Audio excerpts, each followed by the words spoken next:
सोलापूरच्या मंगळवेढ्यातील ब्रह्मपुरी परिसर, याच परिसरातील हॉटेल ग्रामपंचायतमध्ये एका 25 वर्षांच्या तरुण रीलस्टारचा गळफास घेतलेल्या अवस्थेत मृतदेह आढळतो। ती रीलस्टार म्हणजेच रोहिणी पाराध्ये। रोहिणी आणि तिचा पती निलेश दोघेही सोशल मीडियावर प्रचंड सक्रिय होते। वेगवेगळ्या विषयांवर रील्स बनवून त्यांनी चाहत्यांच्या मनात हक्काचं घर मिळवलेलं होतं।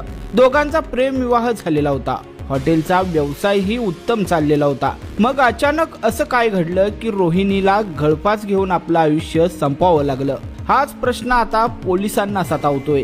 रोहिणीच्या निधनानं सर्वत्र हळहळ व्यक्त होत असतानाच तिच्या अंत्यसंस्कारानंतर तिसऱ्या दिवशी स्मशानभूमीत एक असा प्रकार घडला ज्याने या प्रकरणातील गूढ आणखी वाढवलंय। तिसऱ्या दिवशी स्मशानभूमीत माती सवडण्याचा कार्यक्रम सुरू होता। दोन्ही बाजूचे कुटुंबीय उपस्थित होते। वातावरण दुःखाचं होतं, पण अचानक तिथं उपस्थित असलेल्या काही नातेवाईकांमध्ये कुठल्या तरी कारणावरून खडाजंगी उडाली। लोकांनी समजूत काढण्याचा प्रयत्न केला, पण वाद थांबण्याऐवजी वाढतच गेला। काही काळासाठी स्मशानभूमीत प्रचंड तणाव निर्माण झालेला होता। दुःखाच्या प्रसंगात स्मशानभूमीतच असा कोणता वाद झाला ज्याने पोलिसांचं लक्ष या प्रकरणाकडे अधिक वेधून घेतलेलं आहे? आता पोलिसांनी या संशयास्पद मृत्यू प्रकरणाच्या तपासाची चक्र गतीने फिरवायला सुरुवात केली आहे। पोलिसांनी दोन्ही बाजूच्या कुटुंबियांचे जबाब नोंदवण्यास सुरुवात केली असून शुक्रवारी पाराध्ये कुटुंबियांचा जबाब नोंदवण्यात आलाय, तर मुलीकडील इतर नातेवाईकांचे जबाब हे रविवारी नोंदवले जाणार आहेत। पण या तपासातील सर्वात मोठी आणि महत्त्वाची कडी ठरणार आहे ती म्हणजे CDR म्हणजेच कॉल डिटेल रेकॉर्ड।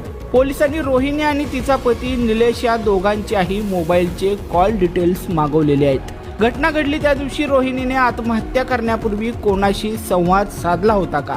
पती पत्नीत काही वाद झाला होता का? या सर्व प्रश्नांची उत्तरं आता या CDR रिपोर्टमधून समोर येण्याची शक्यता आहे। या घटनेतील सर्वात गूढ आणि संशयास्पद बाब म्हणजे ज्या दिवशी रोहिणीनं हॉटेलच्या किचनमध्ये ओढणीच्या साहाय्याने गळफास घेतलेला होता, त्यावेळी तिचा पती निलेश हा हॉटेलच्या बाहेरच बसलेला होता। निलेश बाहेर असताना आत किचनमध्ये रोहिणीने इतकं टोकाचं पाऊल का उचललं, असा प्रश्न आता निर्माण होतोय। हॉटेल व्यवस्थित सुरू असताना सोशल मीडियावरही प्रसिद्धी मिळत असताना रोहिणीच्या मनात असं काय चाललं होतं जे कोणालाही समजू शकलं नाही। रोहिणी पाराध्येच्या मृत्यूचं गूढ उकलण्यासाठी आता मंगळवेढा पोलीस सर्व बाजूंनी तपास करतायत। कुटुंबियांचे जबाब आणि लवकरच येणारा मोबाईल CDRचा अहवाल या प्रकरणातील अनेक धक्कादायक सत्य समोर आणू शकतो। रोहिणीने खरंच आत्महत्या केली की यामागं काही वेगळंच रहस्य दडलंय का?